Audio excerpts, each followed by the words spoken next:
आदिवासी music shop नवला गाना लावे वो लाइक कर लीजिए वो सब्सक्राइब कर दीजिए।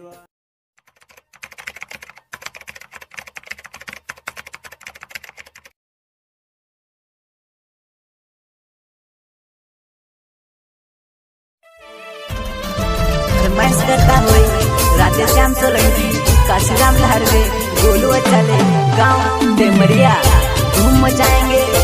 करण नरके, खंडे, संजय गेहलोत, सेनला एवं दीपक इसके राला मंडल। गीतकार विशाल सोलंकी, पारस सोलंकी, नर्मदा नगर। गायक कलाकार सोहन बघेल, गाँव करंदिया, सिंगाना सिंगाना। नवलिटी मिलेगा फूले डिजाइन संग चलाड़ो, नवलिटी मिलेगा फूले डिजाइन संग चलाड़ो। ले नाच मारी पूजा, ले नाच मारी जुबान, तुसे उबले न चाड़ो। नवलिटी मिलेगा फूले डिजाइन संग चलाड़ो, नवलिटी मिलेगा फूले डिजाइन संग चलाड़ो। ले नाच मारी पूजा, ले नाच मारी जुबान, तुसे उबले न चाड़ो। धमाकू मचाओ सुन धूम मचाओ सुबो, धमाकू मचाओ सुन धूम मचाओ सुबो। बोलो चाले नि झलक सबसे अलग वो, बोलो चाले नि झलक सबसे अलग वो। धमाकू मचाओ सुन धूम मचाओ सुबो, धमाकू मचाओ सुन धूम मचाओ सुबो। बोलो चाले नि झलक सबसे अलग वो, बोलो चाले नि झलक सबसे अलग वो।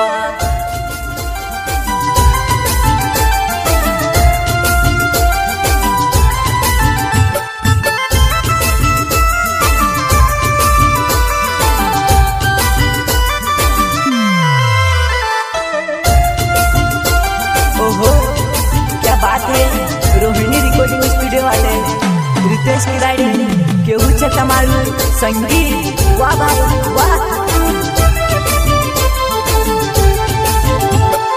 डीजे वाले भैया चल अपना रे बजा, राधे श्याम सोलंकी का टाइम आ गया।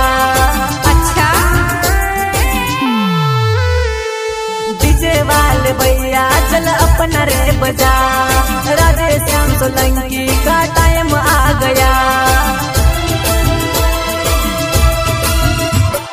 नवलिटी मिलेगा फूले डिजाइन संग चलाड़ो, नवलिटी मिलेगा फूले डिजाइन संग चलाड़ो। ले नाच मारी पूजा, ले नाच मारी जुबान, तुसे उबले न चाड़ो। धमाकू मचाओ सुन धूम मचाओ सुबो, धमाकू मचाओ सुन धूम मचाओ सुबो। बोलो चाले नि झलक सबसे अलग वो, बोलो चाले नि झलक सबसे अलग वो।